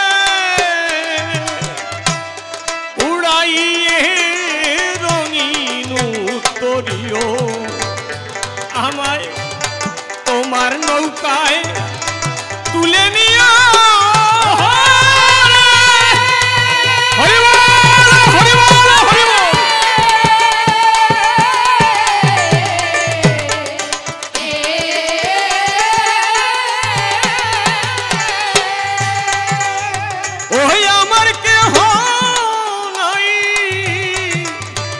সঙ্গের সাথী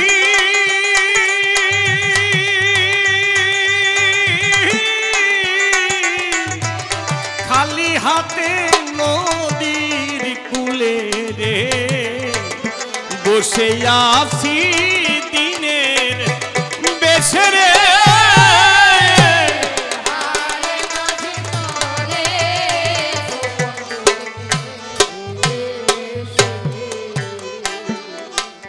আর দুই একটি কথাই আমি বলবো সবার ঠাই বসে বসে শ্রবণ করুন আপনারা সবাই। বলেছিলাম তুমি এসে আমার কথা নিও, প্রত্যেকটা কথার সূক্ষ্মভাবে জবাব দিয়ে বোঝাইও। কিন্তু আমার কথা সে কিন্তু জবাব করে নাই, ভালোভাবে আমি তাহা বুঝতে পারি না।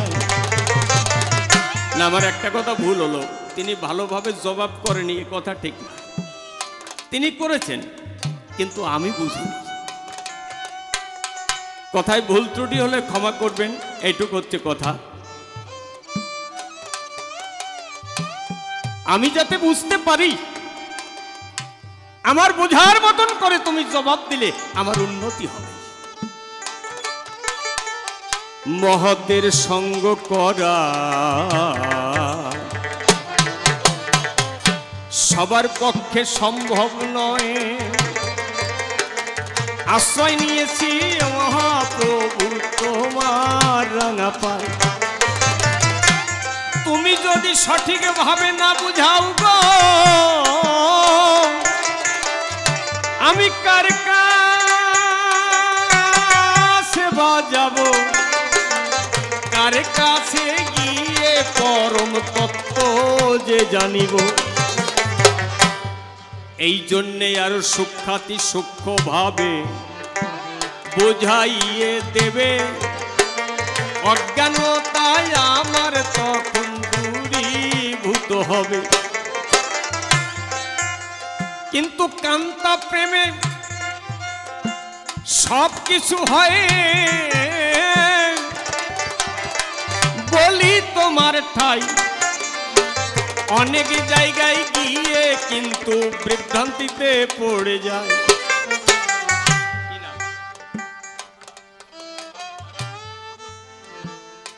এই কাকাবাবু মাননীয় সমীর শিকদার আমাকে 100টি টাকা দিয়ে আশীর্বাদ করলেন, আমি তার আশীর্বাদ মাথায় তুলে নিলাম।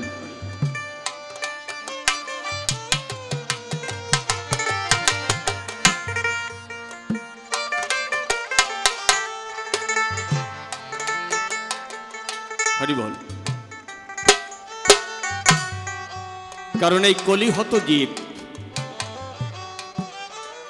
বিভিন্ন কর্মক্রিয়ার মধ্যে দিয়ে মানুষের এখন স্বল্প আয়ু।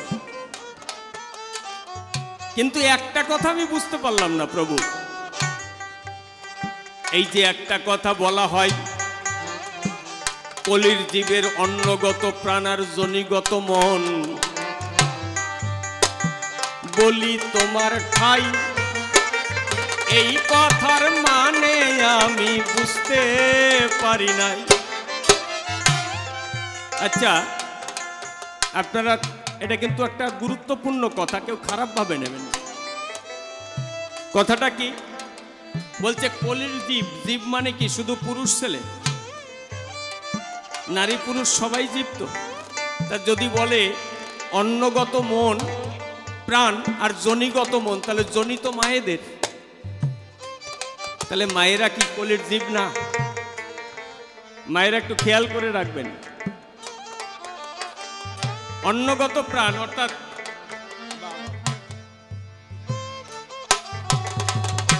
এই এক ছোট্ট মামনি হচ্ছে জগৎ লক্ষ্মী, অনেক বড় হও মা।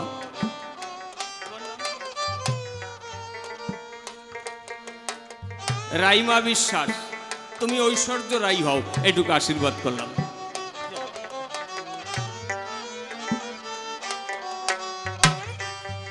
তাহলে আমার কথা বুঝতে পারলেন তো? অন্নগত প্রাণ, আমরা কেউ খাদ্য খাবার না খেলে বেঁচে থাকতে পারি না, সে তো নারী পুরুষ উভয় নাকি? যত পশু পাখি আছে সবাই এরা তো জীবের মধ্যে পড়ে। তাহলে অন্নগত প্রাণ এটা মানলাম, কিন্তু জনিগত মন এটার কি মানে? জনি তো মায়েদের,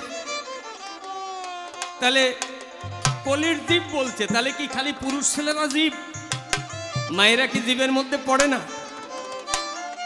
না মায়েদের খাওয়া লাগে না? কোনটা? তোমাদের অনেক আলোচনা এরকম আছে, আমি বুঝি না, অনেক প্রশ্ন আছে, কিন্তু আজকে সব বলবো না তোমার কাছে।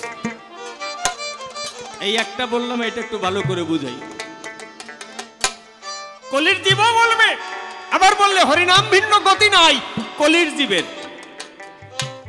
আর উড়িষ্যায় এসে আমার কাছে বললে কান্তার উপরে কিছু নাই। তাহলে কলি কি শুধু বাংলায় নবদ্বীপে? উড়িষ্যা 500 কিলোমিটার দূরে, সেখানে কলি নেই? কি বলেন আপনারা? আমি তোমাদের কথার মানে বুঝি না, এই ভুবনে সমস্যায় পড়ে যাই। এই জন্যে সূক্ষ্মাতি সূক্ষ্ম তত্ত্ব আমি চাই। এই যে গোসাই, আপনি কিন্তু, সবাই ভুল করতে পারে, আপনি কিন্তু ভুল করবেন না। মহাপ্রভুর কাছে জিজ্ঞেস করে রাখবেন যে এই যে কথা বলে গেছে জবাব চাই। কারণ যে যারা জগতের দায়িত্বভার নিয়েছে, অনেক মানুষের দায়িত্বভার গোসাইরা নেন, এই মহাতরা নেন, তাদের পথ দেখান। তারা ভুল করলে তো সব শেষ, থাকবে না আর সুন্দর পরিবেশ, থাকবে না মনুষ্যত্বের লেশ।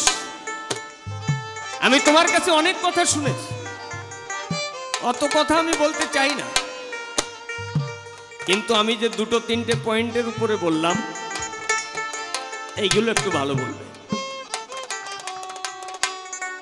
আর তুমি সন্ন্যাস নিলে কেন? তোমার কৃষ্ণ প্রেমে এত মন কাঁদে, তাহলে তুমি তো বৈষ্ণব হতে পারতে না? বৈষ্ণবদের দাম নেই পৃথিবীতে, আছে তো? তা তোমার সন্ন্যাস নেওয়া লাগবে কেন? কলিযুগে তো 5টা জিনিস নাই। অশ্বমেধ গোপালম্ব সন্ন্যাস ফল পৈতৃকম দেবরেণু সুতৎপত্যই কলৌ পদ্য বিপর্যয়েত। কলিযুগে 5টা জিনিস নেই। কি? অশ্বমেধ যজ্ঞ নেই। অশ্বমেধ যজ্ঞ আগে ছিল না, রামচন্দ্র করেছিলেন। অশ্বমেধ যজ্ঞ করা যায় না কেন? অষ্টম বর্ণের ঘোড়া ছেড়ে দিতে হবে, পৃথিবী জয় করে আসবে। তা অষ্টম বর্ণের কেন? 64 বর্ণের ঘোড়া ছেড়ে দিল, পৃথিবী ঘুরে আসতে পারবে না? পারবে? পারবে পৃথিবী ঘুরে আসতে? এই বঙ্গোপসাগরে পাড়ি দিতে দিলে ওপারে যেতে পারবে না? পারবে? আর তারপরে যা খরচ, আর তাতে যা গড়ে, আউট, অমনি দল ধরে আসতেছে।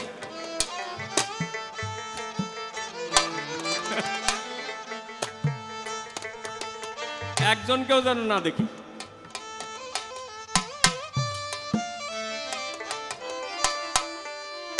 তাহলে অশ্বমেধ নেই। অশ্বমেধ গোপালম্ব, আগে গোমেদ যজ্ঞ হতো। সন্ন্যাস নেই, পল মানে মাংস, পিতামাতার শ্রদ্ধা শ্রাদ্ধতে মাংস দেওয়া হতো। আর সুতোৎপত্তি মানে কি? আগে যদি দাদা মারা যেত, ঘরে যদি বৌদি থাকতো, আর তার ঘরে যদি ছোট ভাই থাকতো, সেই ছোট ভাইকে দিয়ে সন্তান উৎপাদন করা হতো। একে বলছে দেবরেণু। এই জন্য যে বলে না স্বামীর ছোট ভাইকে দেবর, দেওর বলেন তো আপনারা, ওটা হচ্ছে দ্বিবর, সেখান থেকে দেবর মানে দ্বিতীয় বর। স্বামী না থাকলে তার ভাইকে দিয়ে সে আর এক বর, এ তো দ্বিবর থেকে দেবর। এই জন্য দেখবেন আমাদের মায়েরা দেবর বলে না, বলে ঠাকুরপো, তাই না? আমাদের ঘরে ওটা কালচার ছিল না, তারা বলতেন ঠাকুরপো। শ্বশুর হচ্ছে ঠাকুর মশাই, তার সন্তান তাই ঠাকুরপো, একদম পরিষ্কার। তাহলে তুমি তো জগতের ত্রাণকর্তা, জগতের পথপ্রদর্শক, এই মানুষকে তুমি সঠিক পথ দেখাবে। তুমি শাস্ত্র বিরুদ্ধ কাজ করলে কেন? আর তো কারণ লাগলো না। তাহলে তুমি তো বৈষ্ণব হয়ে ঘুরতে পারতে।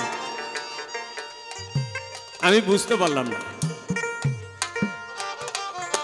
আর আমি শুনেছি যে তুমি সেই ব্রজের নন্দের নন্দন,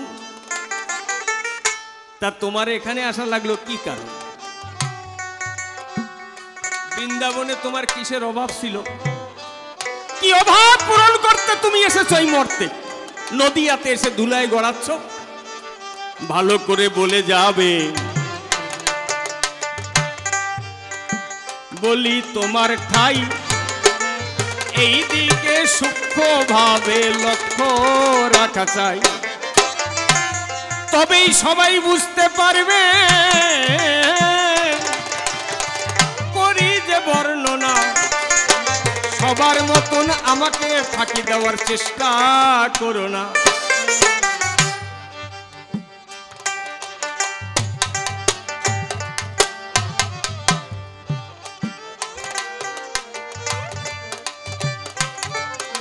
এই 8 টাকা বাবু মাননীয় সুদেব বিশ্বাস, তিনিও 50 টাকা দিয়ে আশীর্বাদ করলেন। আর একটা খবর দিচ্ছি, আজকে এখানে যে কবি গান হচ্ছে, এখানে 4 জন গুরুদেবের সাথে লড়াই। এখানে 4 জন গুরু আর 4 জন শিষ্য আছে এই আসরে। অর্থাৎ এখানে খালি উত্তম সরকার আর অসীম সরকার মশাই গুরু শিষ্য তা না। এই যে ঢোল বাজাচ্ছে এতে এই শ্যামল ঢুলির শিষ্য ওস্তাদ, আর এই যে টিনার বাজাচ্ছে ও হচ্ছে বাবুর দলে যে টিনার বাজায় মিঠুন, ওর শিষ্য। আর ওই যে কাশি বাজাচ্ছে, হাসি দিচ্ছে, ও হচ্ছে ওই যে বাঁশি বাজাচ্ছে, ওনার শিষ্য।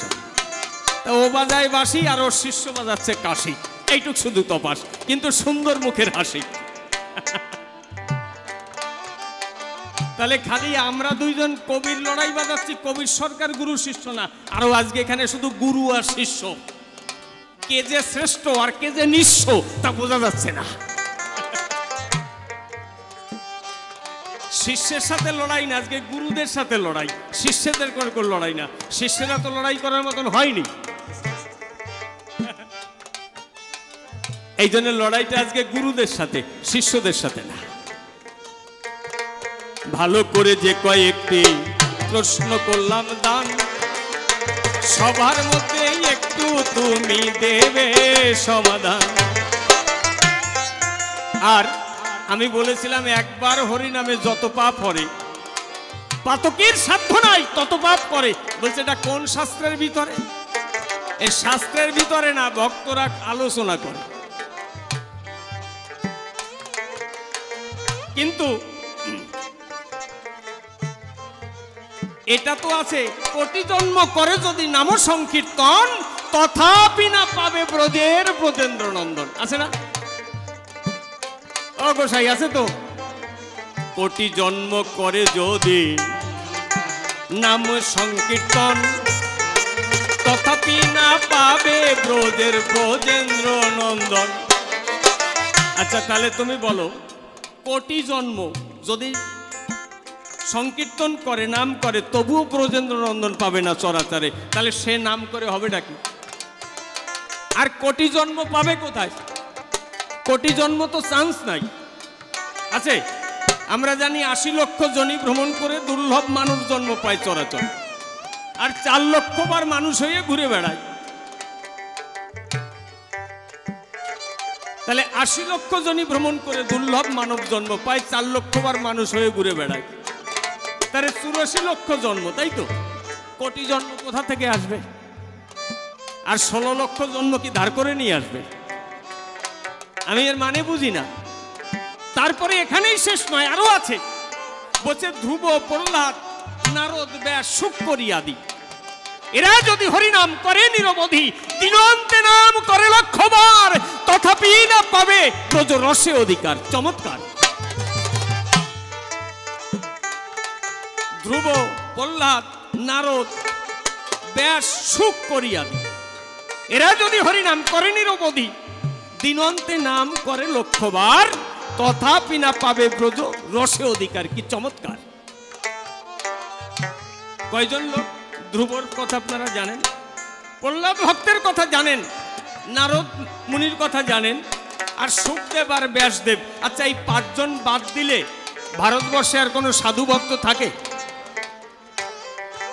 যে ব্যাসদেব নবলক্ষ গ্রন্থ, 14 শাস্ত্র, 18 পুরাণ, মহাভারত, ভাগবতের মতন গ্রন্থ লিখে দিয়েছে, সারা পৃথিবীময় আজকে কৃষ্ণ তত্ত্ব জানতে পেরেছে, যে ব্রজ তত্ত্ব প্রকাশ করেছে, সে নাকি ব্রজ রসের অধিকারী হবে না। এ কোন আলোচনা? এ কেমন রচনা? তার মানে যে লিখেছে তার চাইতে বেশি তত্ত্বজ্ঞানী।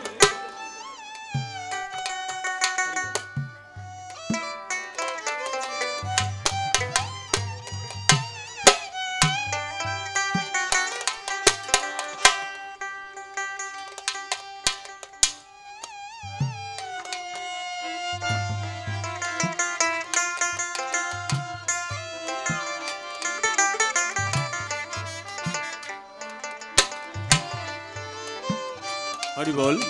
কাকা বাবুর নাম?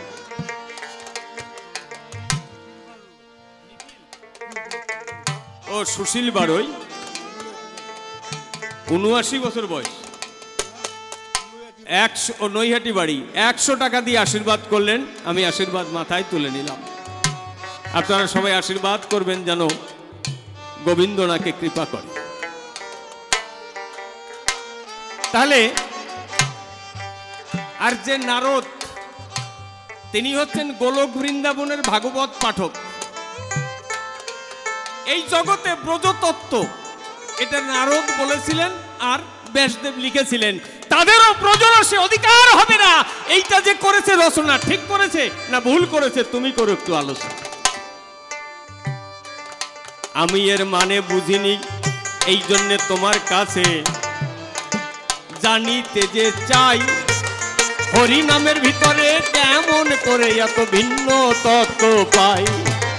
কি আছে তার ভিতরে তুমি আমার কথা নিও, একটু ভালোভাবে ব্যাখ্যা করে বোঝাইয়ে দিও। তবে যে কয়েকটি প্রশ্ন তারে করে গেলাম দান, ধরে ধরে দেয় যদি তাহার সমাধান। অনেক সময় লেগে যাবে, মিথ্যে কথা নয়, আর তাহারে বেশি বলা মোটেই উচিত নয়। ইহার পরে মহাপ্রভু সভাতে আসিবে, তাহার ভাবের ভাবধারা সে খুলিয়া বলিবে। এইবার আর একটা আছে, আমারে কইছে আপনি 2-3 বছর আসেন, আপনার রচনা করা গান নাই। এই তো একটা কথা। তা আমি আমার একটা ছোট্ট গান শোনাই, তারপরে প্রভু আসবেন। তারপরে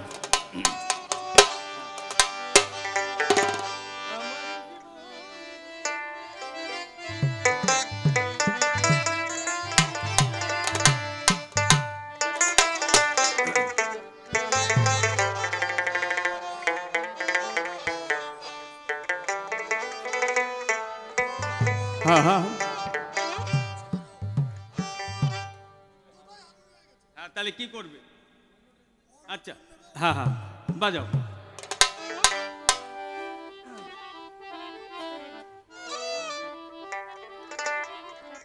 হ্যাঁ হ্যাঁ, না না,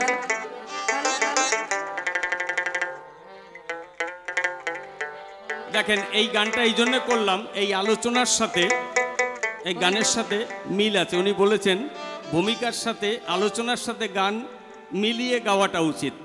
তাই উনি যে ব্রজপ্রেমের কথা বললেন, রাধা ভাবের কথা বললেন, তাদের অবস্থাটা কি তাই দেখেন। আমারই জীবন শুধু তোমারই লাগিয়া বধূ, বিরহ নলে পুড়ে ছাই। ও বন্ধুরে এ বেদনা কার কাছে জানাই। ও বন্ধুরে এ দেশে দরদি বান্ধব নাই। আমার জীবন শুধু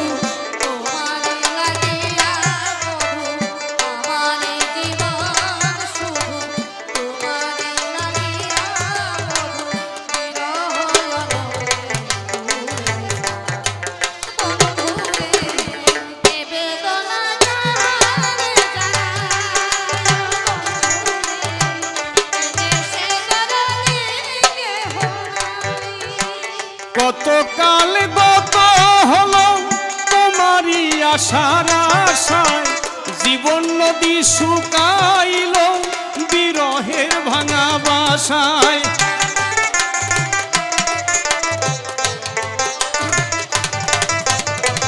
কতকাল গত হলো তোমারই আশার আশায়, জীবন নদী শুকাইল বিরহের ভাঙা বাসায়। প্রীতি মাখা সোহাগ দিয়ে কাটার আঘাত গেলাম নিয়ে,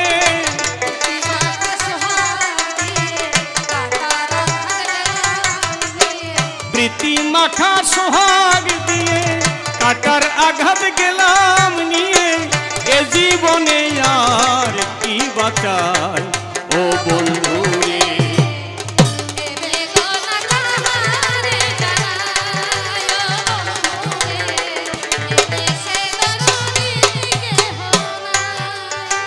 এই আর্তনাদ কাদের? গোপীদের।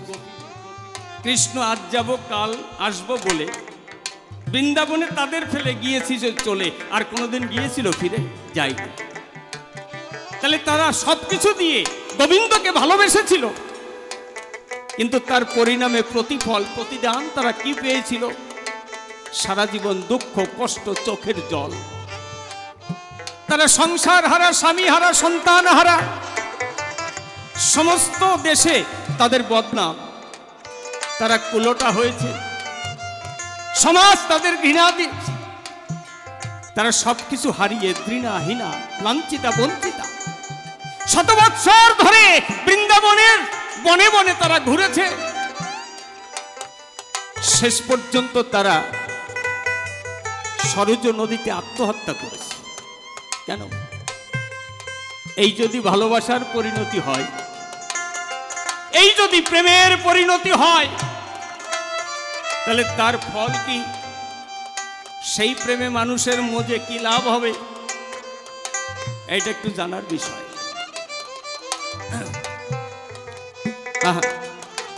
যত ভাবি ভুলে যাব মনে তো মানে না, ফেলে আসা স্মৃতিগুলো কিছু তো ছাড়ে না।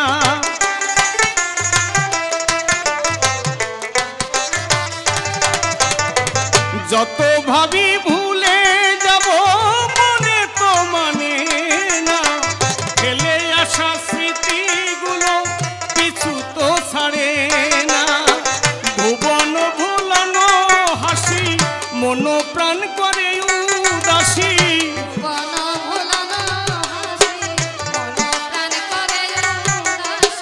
ভুবন ভোলানো হাসি মন প্রাণ করে উদাসী।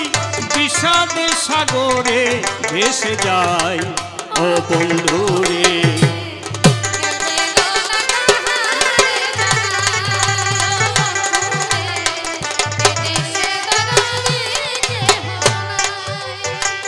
এ কেমন ভালোবাসা জীবন ভরে কাঁদায়, পোড়া মনে বাদ মানে না তবু ভালোবেসে যায়।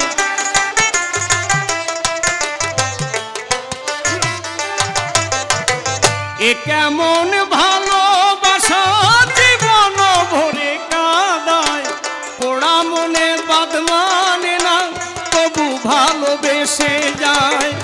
উত্তমের জীবন বিফল, সার হলো চোখের জল।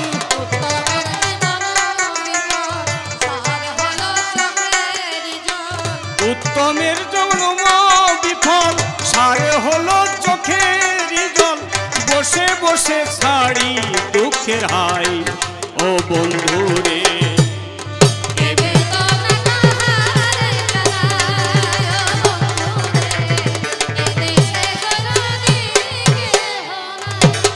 তবে আর ভিন্ন কথা বলবো না, এইখানেতে ছেড়ে দেবো কাব্য আলোচনা। বহুভাবে বহু কথা বলতে গেলে পরে হয়তো বা দোষ ত্রুটি হয়ে যেতে পারে। এই দিকে আছেন যত মাতৃ জাতি, আমি সবার চরণে জানাই প্রণতি। এই বিষয়ে আছে তো আমার গুরুজন, আমি সবার চরণ করি। এখানে আমার মতন দিলাম সাঙ্গ করি। জয় জয় রাধা গোবিন্দ প্রেমানন্দে ভক্ত।